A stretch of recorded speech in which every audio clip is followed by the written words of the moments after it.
Welcome to Season 9 of CX in the Wild, where we venture beyond the ordinary, exploring the untamed edges of experience creation. These are the stories of dreamers and doers, those who craft connections at the crossroads of humanity and innovation. Now, let's join Dennis on the latest journey.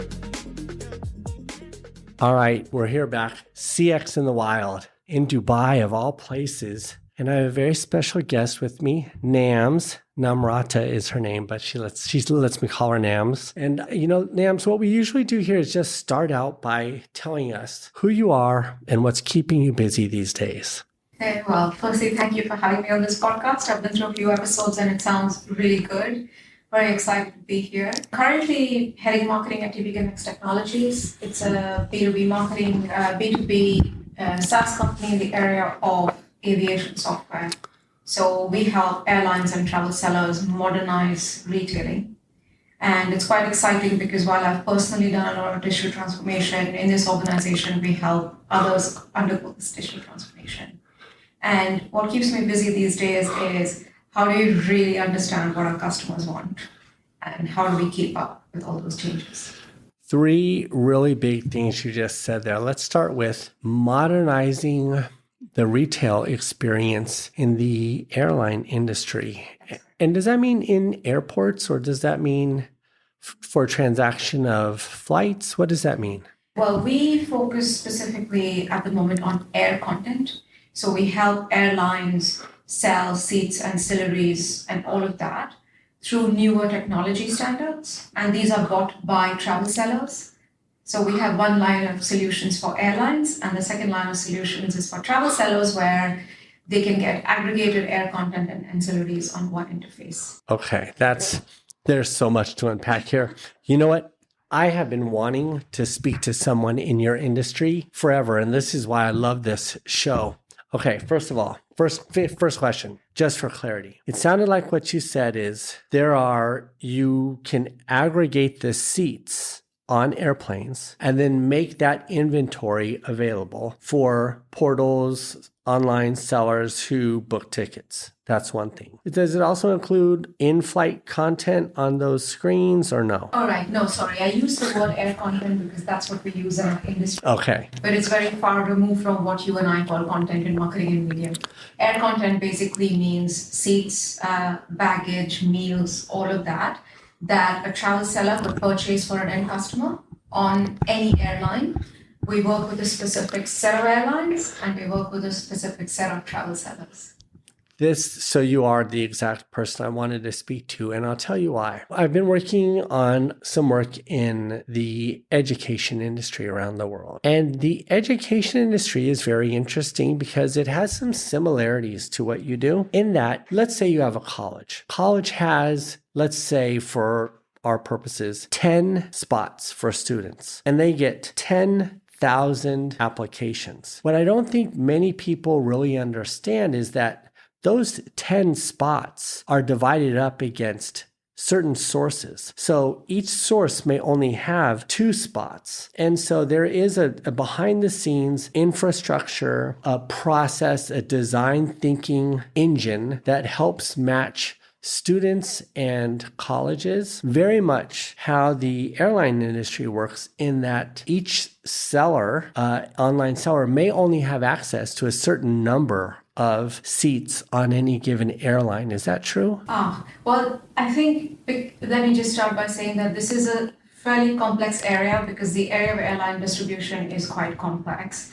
From our standpoint, because we're a technology provider, we create technology that enables airlines to distribute their air content, but the rules, the availability, the pricing, we provide the tools for airlines to make it happen while they do the entire setup. Yes. So for instance, your software may say, I might be airline Wakabayashi. I have 10 seats and I may be able to, let's say API or have 10 partners and I give each of them 1 seat, if you will. And so I can configure that myself and you enable that. I was just in Vienna and I heard a case study about the European rail system. And, for as much as I've been around the block or around the world, it's just so humbling when you hear somebody who's actually delivering this stuff. Like, I was thinking to myself, if someone came to me and said, Dennis, you're a seasoned vet, you can do CX. We just need you to help us get multiple language speaking customers to purchase tickets and get on trains and get to where they're going on time, at scale, every single day of the year. Go. I think I'd have to tap out. I think I would have to say, I don't even know how to break that down into small pieces. So you are in a very complex industry, and not to throw this shadow onto it, but you're in an industry that's high stakes, you know? Absolutely. I mean, at the end of the day, anything that happens in the world, a travel event, a disruption, obviously end customers need to be notified, they need to understand what's happening. They also need to make sure that the flights they're booking and the seats they're booking, they get the right experience when they get onto the plane. So we are one part of this fairly complex set that helps a customer from the time they book a ticket to the time they reach their destination. But in our context, I'll say what we enable for airlines and travel sellers are tools that make them provide this customer experience better. Yes. A small but very important step, because the airlines go direct to the customer, but they also have been very successful at leveraging partners. And I think about this CPG space. I worked in a lot of businesses where the stores, the retailers were our customers and for the brands. And the brands never wanted to go direct, and the retailers never wanted the brands to go direct. But somehow in your ecosystem, there seems to be some harmony there. How did that happen? Well, at the end of the day, whether airlines choose to work with travel sellers or go direct, I think they are trying to meet the demands of the business. From a travel perspective, it can be corporate travel, it can be leisure travel, there can be groups, there can be travel packages. So from that perspective, what we make sure is that we provide the tools and features that allow them to do the best with the air content available. But at the end of the day, wherever the business is coming from, airlines do understand that they need to be in those spots. Yeah. And maybe it is a little bit different than selling cereal, because people are all over the world purchasing. And what an interesting industry, because I know I used to call a travel agent, and now I literally book tickets while I'm in the Uber on the way somewhere.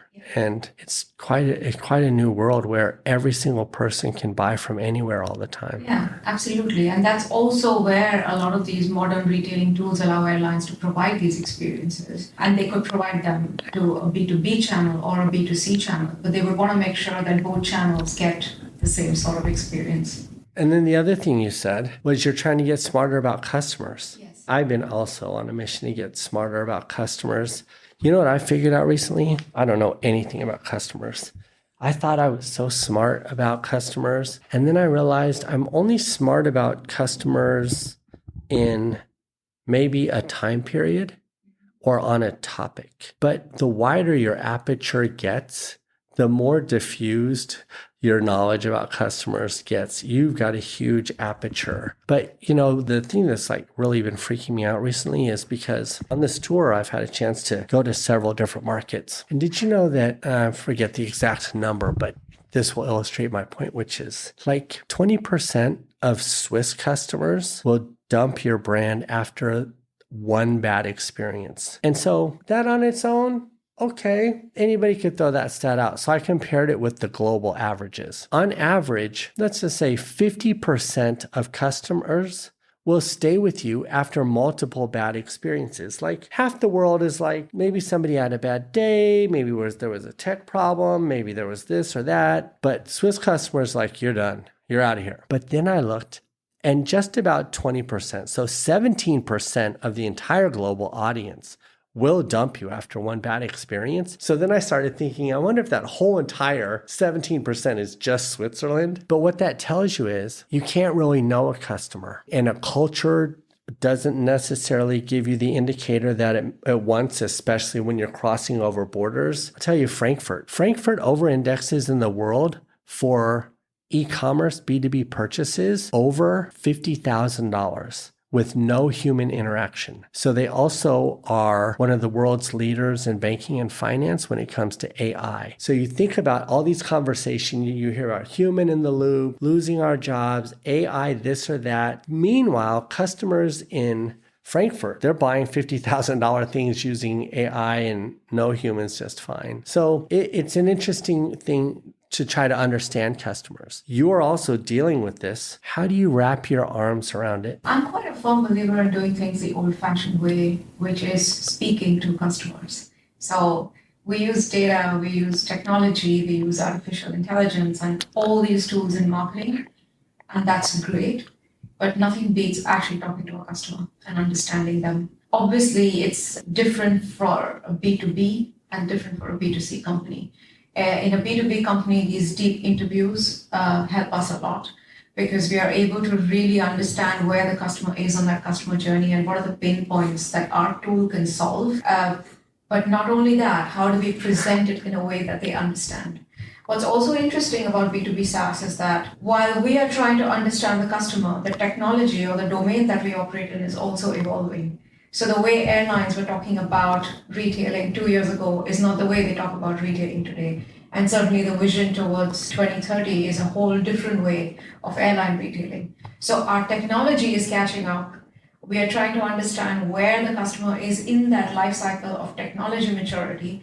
And then we're trying to understand what's the customer mindset here and how do we pitch our solution in the best way possible. Well, when you take all of this into account, if you speak to enough customers, you get a much better sense of how you might position yourself and then back it up with data and signals and segmentation and so on. But even that, you have such a wide range of customers. How do you get a good sample group? Yeah, so it is not easy, but having said that, when we segment ourselves and we look at what's the kind of customer base that we are talking to, we might use a bit of a thumb rule, industry expertise, and so on to say, does this give us a good mix of the kind of customer base that we want to talk to, and then take it from there.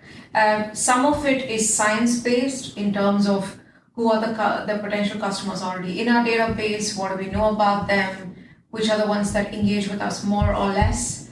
But a lot of it is backed up by industry expertise. We have people who have spent several years in operations, they understand the ins and outs of the industry, and that sort of insight gives us a better intuitive knowledge by putting together the whole package. And this is what marketing is really about. It's a mix of the art and a mix of the science, and that's what I love. It really is. And what I find too is a lot of industries, now that I think about it, probably everybody, there is where our customer experiences are now and where we know they could be. And I'm not certain very many people have gotten to where they could be. So if that's the case and it's an iterative process, it's a journey of 10,000 steps. We pretty much know when we get to the next step what the other things are that we need to fix, and we can check in with customers to sort of validate if we're still on the right path. I think part of it is that, but I also think, do you unearth when you talk to customers, do you sometimes find things that you're like, no one saw that coming? Like, do you find those sorts of things? What we do find is that sometimes our language tonality might be actually too advanced and certain customers are not there at all, and we've got to start from the beginning. So that's the interesting conversation, is which of our customers are at an advanced stage where our communication, our method of communication, the marketing plan caters to that, but then there's a whole set of customers who are on an educational journey, and how do we educate them to come onto the path? So we've had cases where we created campaigns and moved over to something because we felt that let's start from ground zero for this set of customers. So yes, that does happen. You're just speaking to my heart right there. I spent several weeks recently trying to explain to some global brands why they're not growing and why they're not able to target their customers. And here's what I had to explain to them. And you just touched on it, which is the reason you can't find your customers is because they don't currently exist. Your industry, this particular industry, is so mature. All of the big buyers already have a partner and they don't want to switch. Your buyer is in they're in a growth stage. If you can get them into your education system, because your customer right now is like a manager or a director headed to VP, they don't have budgets yet. But if you can educate them in the beginning, the growth happens when they get the budget. What you're really trying to target is the moment in time where the buyer gets the budget, because everybody who has a budget doesn't want the pain to switch because it costs so much to do so. And for that reason, I think educating the markets is probably the strongest thing any company could do right now. Absolutely. And I do think that by being, a supporter of your potential customer base, they remember you much more. Let's talk about that. What do you mean by that? What I mean by that is, as I said, in an industry where the technology itself is constantly evolving, and it's not just, it's the entire approach that's changing. Customers themselves have to keep track of the same trends that we have to keep track of. And so a lot of the conversation is around the insights. Where is this going? What's the best way to handle this? And those conversations are not direct product pitches. They are conversations about how we could help them on their journey, not here's my tool, please buy it. And that part of the cycle where you support the customer with knowledge, enabling them to do their job better, is going to help us in the long run. Yeah, you're really talking about trust there. They have to trust that you have the same intentions and awareness that they do to the market conditions, because if you don't know what's happening, you cannot help them adapt quickly. Absolutely. So you're staying ahead of it by talking to customers. You're staying ahead with it by understanding the trends and technological changes. It's so interesting how much the world is changing so fast. I used to be a huge proponent of data. I was that guy who ran around telling everybody how important it was to measure everything. I used to say things like, you can't improve what you can't measure, and the whole bit. And then I got so grandiose as I used to think that if you had enough data, you could predict what would happen next. And so I often thought about the Farmer's Almanac in the US. They track when it rains every year, and then they're like, it's plausible that this is when we should start planting. This is when the first freeze is going to happen. So I used to think that data could help you with that. And then COVID happened, and all of the data in the world couldn't have predicted your financial outcomes for the future year based on the past year. I mean, it was just, and then I see AI now has done sort of the similar thing. Like none of us saw that coming. How do you you have to deal with that. Yeah. What do you do? There's many ways in which one can use data and use AI. But I think for me, it always starts from what's the marketing principles. Through those marketing principles, what are the strategies that we're building based on what the data is telling us, but also the customer insights that we glean. Now, when we look at what's the role of AI in marketing, if you look at the general discourse, you might think that, there's going to be no need for marketers anymore because AI is going to do everything. And certainly AI can help with better data processing, giving us better signals faster. It can certainly help with copy and content writing up to a point where it gives us ideas faster, and that enables us to have really lean teams. But at the end of it, I think today when you read something, most of us are certainly able to sense if AI wrote this or a human being wrote this. Yet. I mean, we don't know where that's going in the future. And then AI can be used for better campaigns, for better personalization. So I would say it's more about harnessing its ability rather than leaving it to just run wild, especially if we talk about the industry that I'm in, which is very niche. And within that niche industry, our customer base is also very niche. A lot of the language or the way to approach a particular customer is not something that AI can help us with. We have to do that on our own, taking some support for ideation, thinking out loud, those kind of things that some of the AI tools do help us with. Yeah, the AI thing is so interesting because there are people who just let AI do the work for you. And then there's people like, I use AI for everything. I don't think I can have a conversation with a person. I'm barely able to have a podcast now without AI. But I find that oftentimes AI takes me longer to produce something because some people just take what they get out of it. But I almost feel like I work when I was younger, I was a programmer. So I really feel like I approach this thing with the programming mindset. I'm like input, output, input, output, input, output. And so when the output comes back, I'm like, I didn't configure the thing right. And so I'm constantly running scripts and programming in my mind just to get it to like do the simple thing I asked it to. And I sometimes I think I could have just sat down and done this myself like in an hour. But you're right about the tools. What would you say? You came on the podcast today. You have a voice from this part of the world. Is there something that's on your mind you'd like to ask the listeners about, or you just want to open up the discussion? I hate to dominate the conversation. Well, I don't think you're dominating the conversation. What's very interesting about this part of the world is that we operate in a very fast-growing country and economy, and everything in the UAE is evolving so fast that even from the time that I arrived here to where we are today, we have everything from drone taxis to AI being used in so many different applications. We walk through the passport control and immigration in 30 seconds at best. It takes longer to walk from the airplane than it takes to walk through the immigration gate. So UAE is a place where everything is evolving so fast. And one thing that a lot of people perhaps don't keep in mind is UAE has hundreds of different nationalities. So if you were to do a locally targeted marketing campaign, you are targeting all those different nationalities, all coming from their own language, their own culture, their own background. They might be operating and living here, but they still bring something from home. And so to me, it's always been the case that if you do a one-size-fits-all campaign for the UAE, you're missing out on all those cultural nuances that you could leverage. And I do think that this is the area where marketers here, all of us need to do better at getting that data, getting that insight, and using that for real personalization.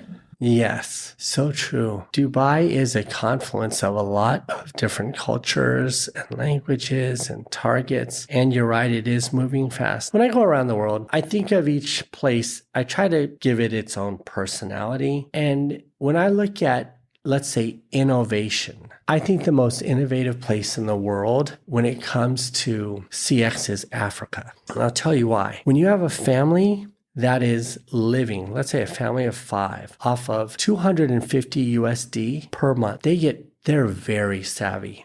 They're looking for value. They're looking for the experience. They have to develop this skill of like complete analysis from like an early age about different brands. And then consequently, the brands there don't have large budgets. So they can't iterate and innovate. They've got to like try to hit the nail on the head. But over the last few years, I've just had probably the biggest honor of my career, I'll just be honest, was during Expo 2020. The Expo 2020 Dubai team asked me to come and interview them and talk about the experiences. And then last year, they invited me back to talk about the experiences of Expo City. And there you have literally and figuratively the greatest experiences on earth. And so in your market, what I find is the personality of Dubai CXers, yourself included, I would say you're the bravest of all the CXers in the world because you do move faster than anyone else. You have more confluence of ideas and cultures, but also economic conditions. And it's one thing to innovate, to make something new. It's an entirely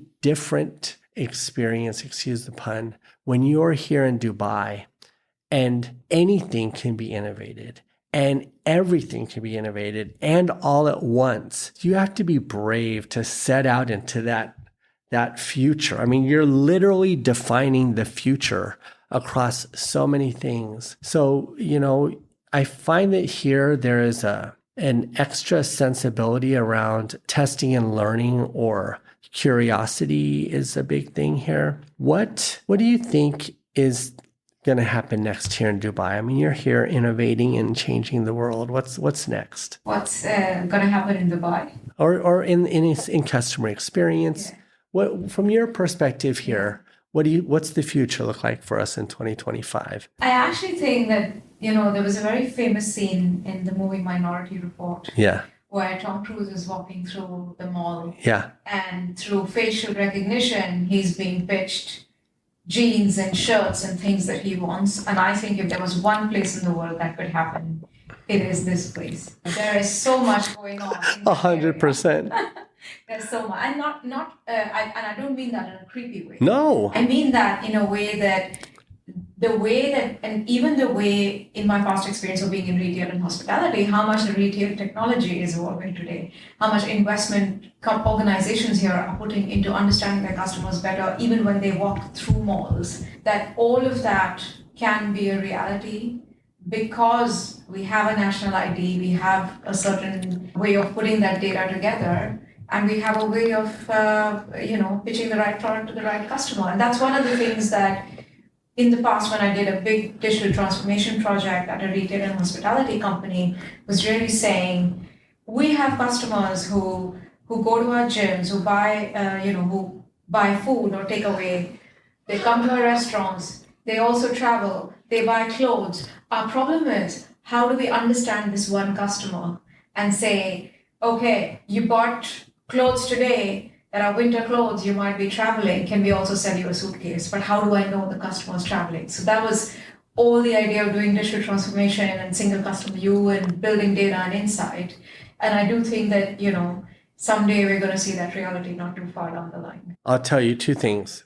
I did a project for McDonald's once where I put facial recognition on a menu board, and it would change based on your gender, the menu board. So I know that possibly was a little pilot test. But here's my creepy, but amazingly uncreepy story about Dubai, and it's this situation. Last time I was here in Dubai, I lost my wallet at the hotel. And not everyone speaks English like I do. So I went up to the front desk and I said, "Excuse me, I've lost my wallet. Did someone bring it to the lost and found or bring it to the front desk?" And she responded to me, "Just go back to your hotel room and someone will bring it to you." And I felt like there was a language barrier disconnect. I was talking about the lost and found. Did someone return it? And she sort of responded, "Go back to your hotel room and get your wallet." But I didn't want to push because I was just trying to understand, but it didn't make any sense. So I decided I'd retrace my steps again, where I went to the gym, where I went to the restaurant. I even was that weirdo guy. I was going to families. "I'm sorry, can I just look under your table? I think I might have lost my wallet." I did this for about 30 minutes. And then I decided if there was a good Samaritan, they would drop it off at the front desk. But then I decided I would go to a different person at the front desk and ask them. So I waited in line and I finally got there and I start to explain, "Hey, I lost my wallet. Did anyone return it?" And the woman over there, she comes over to me and she says, "I just told you to go back to your hotel room and relax. Someone would bring it to you." And I said, "How are they going to bring it to me? I lost it. I don't know where it is." And she said, "Oh, here he is now. Just have a seat." Guy walks over, hands me my wallet and says, "Here's your wallet, check, make sure everything's in it." And I was like, so I could have just went back to my hotel room and somebody would have brought me my lost wallet. But that happens here in Dubai. Yes. I think I have a million well, not a million, but I leave my handbag everywhere and I find it every single time. And that's Dubai for you. It's unmatched in security and safety. It really is. So when they brought it to me, I said, "Listen, how could you have possibly just found my wallet and brought it to me?" And the guy who brought it to me was the head of security. And he said it was really easy. "I just looked on the security cameras. I watched you until you dropped your wallet. And then I watched the guy who picked it up. And then I watched him bring it to the security office. And then I went and picked it up and brought it to you." And I was like, that makes total sense. So then when I think, walking through the mall, Tom Cruise style, getting ads, no problem. Yeah, but sometimes it doesn't work in my favor. I was convinced I left my handbag in a store, and I just could not remember, that I went to 3 different places. I was convinced I left it at place 1. After 30 minutes at place 1, the guy said, "It's not on the camera. You did not leave your bag here." I was like, okay then. Yeah. They do know. Well, it's been a pleasure talking to you.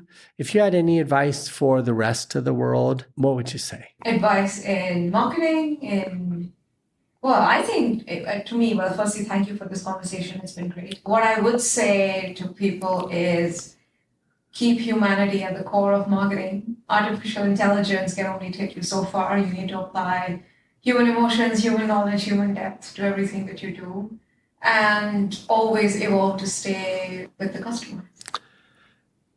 Great advice. I want to throw in a data point there to underscore what you just said. There's so much talk about AI, so much of it everywhere.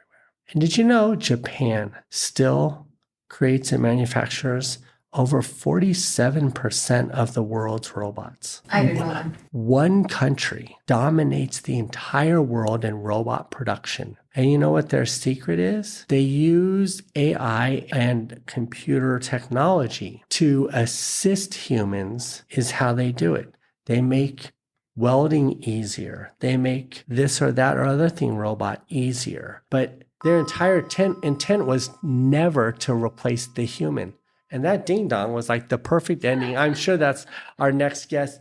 Nams, thank you so much for being on CX in the Wild. I look forward to future discussions. It's been a pleasure. Thank you. The journey doesn't end here. Keep exploring the wild world of experience creation with us. Each episode offers a new perspective, a fresh story, and another step into the unknown. Stay curious and keep listening. You never know what you might discover next.